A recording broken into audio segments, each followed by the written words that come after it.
Hello, my name is LeBlanc-Demers, and I will be discussing the article The Double-Victimization of Criminalized Women in Neoliberal Contexts, The Case of Paraguay, by Jose G. Monti and Natalie D. Deckard. This article investigates whether or not women in Paraguay who are victimized by the state have higher rates of incarceration and if they are more likely to be abused by state officials during their period of incarceration because of that victimization. They examine how and why these women were abused during their incarceration and suggest potential reasons for it, such as poverty, housing insecurity, and undereducation and illiteracy. I will begin by discussing the existing literature, followed by the research questions, the methods, the data and findings, and finally, the conclusion. So the literature review was broken up into three sections: the neoliberalism and precarious women, the double victimization of marginalized in neoliberalism, and the case of Paraguay. So based on their research of the existing literature, they explain in the first section how neoliberalism is dangerous for women, and they do this by saying how it creates more ways for women to be vulnerable, and explains that how the more vulnerable members of society are those who are more likely to be victimized by the state.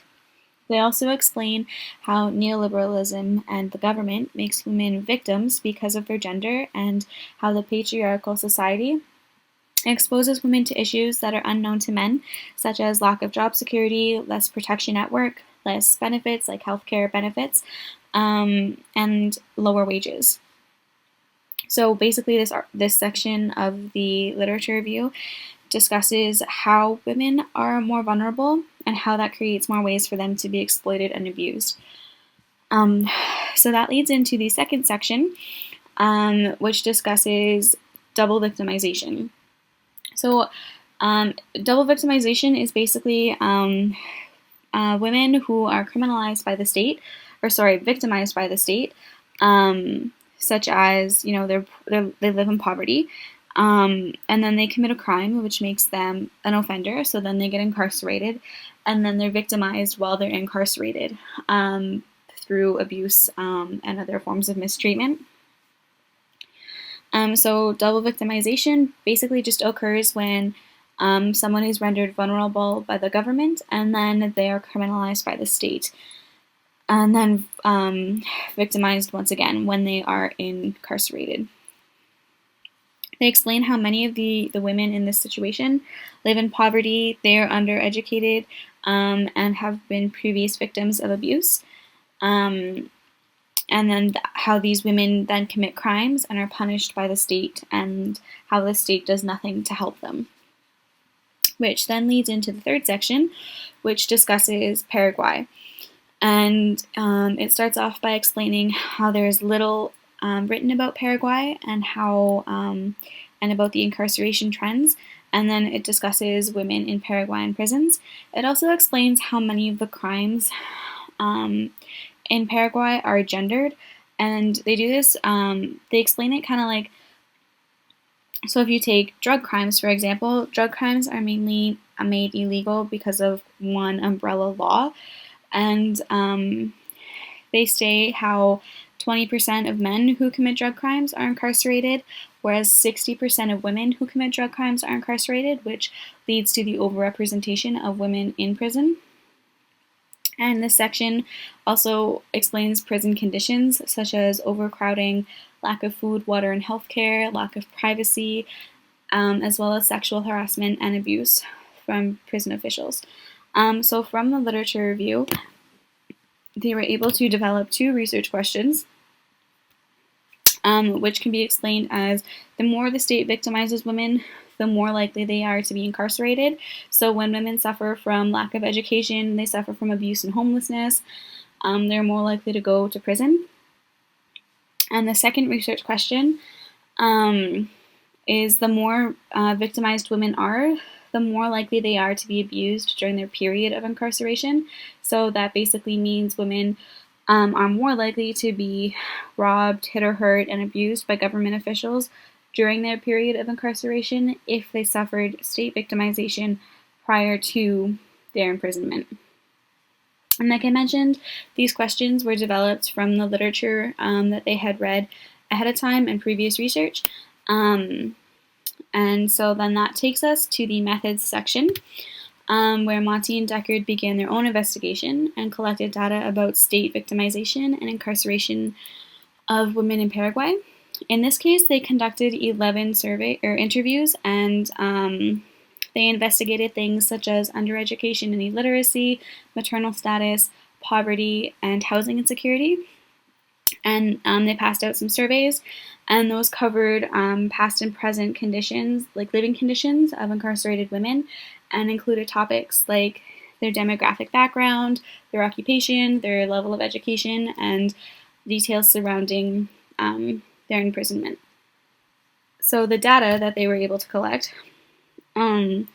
showed some clear patterns in the lives of incarcerated women, and each of the crimes that these women were charged with can be linked back to their living conditions prior to incarceration. There are three main things that I'm going to discuss because they all are interconnected, which are undereducation, poverty, and housing insecurity. As I mentioned, they also investigated family status, but because so many of the women in prison were mothers, they all each of these three topics also kind of covers what they faced as well.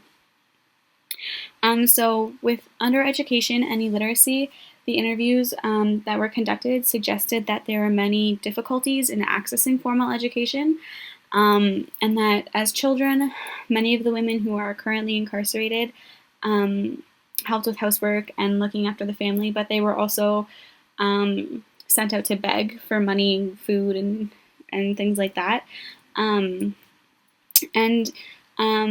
So because of that, they didn't receive any actual education. They didn't go to school.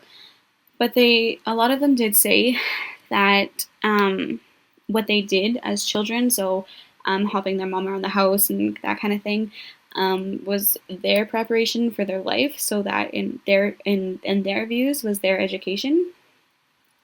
But they also did face many issues challenges such as drug abuse, sexual and domestic violence, and adolescent pregnancy. And through the interviews in this section, Deckard and Monty were able to conclude that women who were undereducated and illiterate were overrepresented in the prison population, and that they were more likely to be hit, hurt, or insulted, as well as robbed and abused during their period of incarceration. So the undereducation and illiteracy lead into poverty, and because many of these women grew up poor and couldn't afford school, they were involved in drug trafficking, robbery, and prostitution from a young age, and they did these things because they made more money doing this than they did working in their domestic jobs. The interviews suggested that drug trafficking increased their income up to 10 times what they were making, and surveys showed that 60% of the women who were incarcerated were there because of drug-related crimes, which just goes to show how much the increase in that income meant to them and how much it could help them. But from that, they were able to conclude that poorer women were disproportionately represented in the prisons, and that they were more likely to be abused during their period of incarceration than those who weren't quite so poor. And then that leads us into housing insecurity.